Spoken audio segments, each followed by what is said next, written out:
And of course, it's not just sports programs closing, but schools as well. Here in New York City, 2 more public schools joined the more than 1,500 K-12 schools across the country that have or plan to shut down due to this virus. And that poses a big problem, not only for many other factors, but for families who rely on free or discounted school meals for their children. Celebrity chef and owner of Crafted Hospitality, Tom Colicchio, is here with more on that. Tom, thanks for being here. This is such an interesting angle that a lot of people probably don't think about.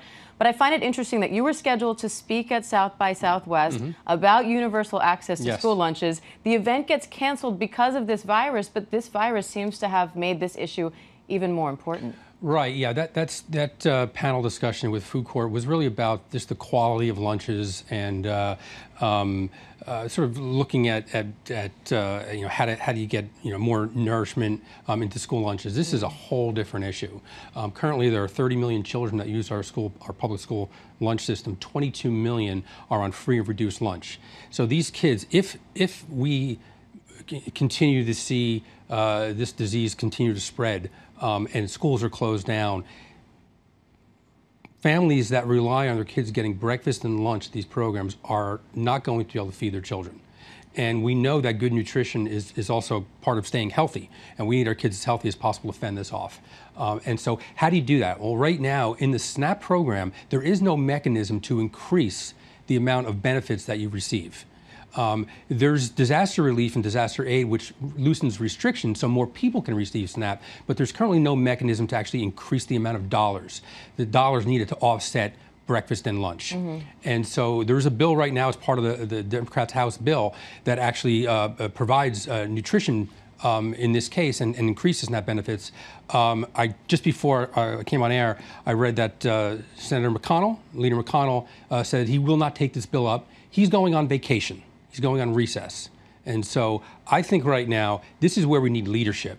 We need leadership from our elected officials to focus on this issue and make sure that the most vulnerable people in our society are not going to really pay the price here. What would you like to see from government? What's the fix here, both from the government and can private sector companies step in to help as well? I don't think so. This is an issue that's way too big for a charitable response. Yes, the USDA has loosened up restrictions on community feeding.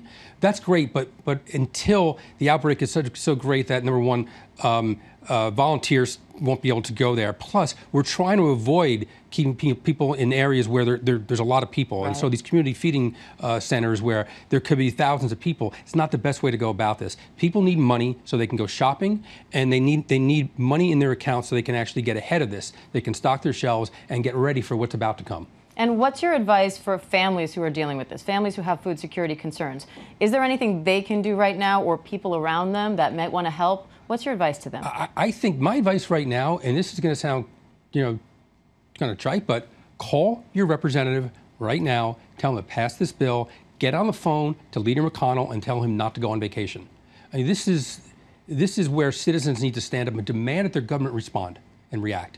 And this isn't going to, you can't wait for this to come from the top down. This is where citizens need to step up and make sure that we're protecting the most vulnerable people in the world. We've done a great job of shredding our social safety net the last sort of 20, 30 years. This is where we're going to see that this idea of shrinking government down to the size that it can be drowned in a bathtub is not working. We need a massive government response to this. All right, Tom Colicchio, thanks for calling our attention to an issue a lot of people probably don't realize is happening. We appreciate it. Thank you. And that will do it for us today. Remember to stay with ABC News Live all day for the latest updates on the coronavirus, and you can get more from ABC News Prime tonight at 7 p.m. I'm Diane Macedo. Thanks for watching, everybody. We'll see you again at noon.